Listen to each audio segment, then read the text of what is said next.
Picture this. It's July 30th, 1930. Montevideo, Uruguay. 93,000 people are packed into a stadium so tightly that police can barely hold the crowd back. The streets outside are dead. Every shop closed. Every family huddled around a radio. Two nations, Uruguay and Argentina, are about to play a football match. But this is not just any match. This is the first FIFA World Cup final in history. Nobody alive had ever seen anything like it. There was no television. Most people couldn't even afford a newspaper. But somehow, word had spread across South America, across Europe, across the entire planet. Something new was happening. Something that would grow over the next 90 years into the single most watched sporting event in human history. By 2022, an estimated 5 billion people engaged with the FIFA World Cup. 5 billion. That's almost 2/3 of the entire human population on Earth, connected by one tournament, one trophy, one ball. So, how did we get here?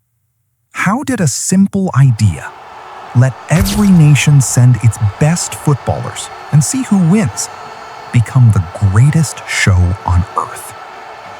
That's what this story is about. Part 1. The idea that almost never happened. Before the World Cup existed, international football was a mess. The sport had grown rapidly after England's Football Association codified the rules in 1863. Within decades, it had spread to Europe, South America, and beyond. But organizing a proper world championship? That was a different problem entirely. FIFA was founded in 1904, bringing together football associations from several countries under one umbrella. In the early years, the Olympics served as football's biggest international stage. Great Britain, represented by England's amateur team, won gold at both the 1908 and 1912 Summer Olympics. But there was a problem. Olympic football was only for amateurs. Professional players, the ones fans actually wanted to see, were excluded. FIFA and the International Olympic Committee disagreed over the status of amateur players, and the tension kept growing. Enter Jules Rimet.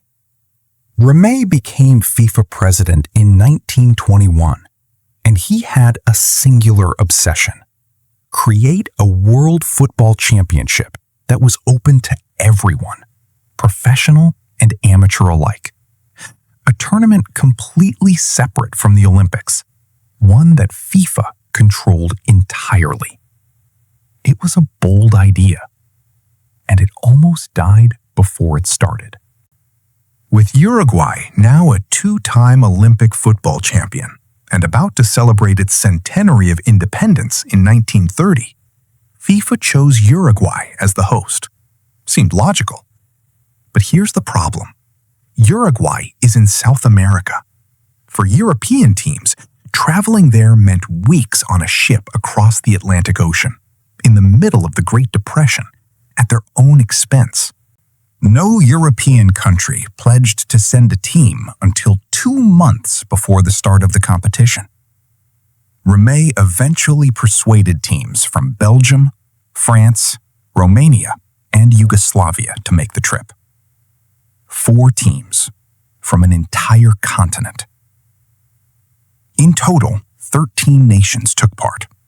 7 from South America, 4 from Europe, and 2 from North America. It wasn't exactly global, but it was a start. In total, 13 nations took part. 7 from South America, 4 from Europe, and 2 from North America. It wasn't exactly global, but it was a start. The first two World Cup matches took place simultaneously and were won by France and the United States, who defeated Mexico 4-1 and Belgium 3-0, respectively. The first goal in World Cup history was scored by Lucien Laurent of France. And that final? Uruguay defeated Argentina 4-2 in front of a crowd of 93,000 people in Montevideo to become the first nation to win the World Cup. The entire country declared a national holiday the following day. Jules Rimet had his tournament. Now came the harder part, keeping it alive. Part 2. War, Glory, and the Golden Age. The 1930s were both golden and dark for the World Cup. In 1934, Italy became the first European nation to win the tournament, playing on home soil under the fascist regime of Benito Mussolini. There were serious accusations that referees were pressured to favor Italy. Whether true or not, the Italians were genuinely dominant. In 1938, Italy successfully defended its title, becoming the first team to win back-to-back World Cups. Then, the world fell apart. On September 1st, 1939, Nazi Germany invaded Poland, triggering World War II. Plans for the 1942 World Cup were canceled before a host country could even be selected. The tournament went dark for 12 years. The competition returned in 1950 in Brazil after that long absence, and it returned with a shock so massive it still echoes today. Brazil had built the Maracanã, the largest football stadium ever constructed, specifically for this tournament. They were the overwhelming favorites. In the deciding match, they needed only a draw against Uruguay to be crowned champions. The Maracanã held approximately 200,000 people that day. Brazil scored first. The stadium shook. Victory felt certain. Uruguay scored, then scored again. Final score: Uruguay 2, Brazil 1. The silence that fell over that stadium has been described as one of the most eerie sounds in sports history. Brazilians called it the Maracanazo, the Maracanã blow. Several people reportedly died of heart attacks. A goalkeeper named Moacir Barbosa carried the blame for the rest of his life, dying in poverty, convinced he had let down an entire nation. Football doesn't just entertain. Sometimes it breaks hearts on a national scale. The 1950s brought another unforgettable moment. In 1954, West Germany produced what became known as the Miracle of Bern, defeating heavily favored Hungary in the final. Hungary had been unbeaten in 4 years. West Germany, a nation still rebuilding from the ruins of war, beat them 3-2. The victory became a symbol of national rebirth for West Germans. And then, in 1958, a 17-year-old kid from Brazil walked onto the World Cup stage and changed football forever. His name was Pelé. Pelé scored his first World Cup goal at just 17 years and 239 days old, making him the youngest goal scorer in World Cup history at the time. He scored 6 goals in that tournament. In the final against Sweden, he scored twice, including a spectacular chest control and volley that is still watched on replay today. Brazil won 5-2. The boy who grew up kicking a stuffed sock around a dirt field in Bauru, Brazil, had become the most exciting footballer on earth. Part 3. The Hand of God and Other Legends. Through the 1960s and 70s, the World Cup grew into something genuinely massive. In 1966, England hosted and won its only World Cup title, with Geoff Hurst scoring a famous hat trick in the final against West Germany at Wembley. England has been chasing that feeling ever since. That same tournament had a bizarre subplot. The original World Cup trophy was stolen in London in 1966 and found days later in a bush by a dog named Pickles. No joke. The most famous trophy in world sport was rescued by a random dog sniffing around a garden in South London. Pickles became a national hero. His owner received a reward. Brazil's 1970 team is widely considered the greatest international side ever assembled. With Pele, Jairzinho, Rivellino, and Tostão, they played a brand of football so fluid and inventive that even their opponents applauded them. They won the tournament without losing a single match and became the first nation to win 3 World Cup titles, earning permanent ownership of the original Jules Rimet trophy. Then, the 1980s and 90s gave us arguably the most talked about individual performance in World Cup history. Diego Maradona, Argentina, Mexico, 1986. In a quarterfinal against England, Maradona scored 2 goals in the same match that couldn't have been more different. The first, he handled the ball into the net with his hand, fooling the referee completely. He later described it as the hand of God. The second, 5 seconds after picking up the ball near his own half, he dribbled past 5 English players and the goalkeeper to score what FIFA later voted the goal of the century. 2 goals, 1 match, 1 man, representing everything chaotic, brilliant, and complicated about football all at once. Argentina won the tournament.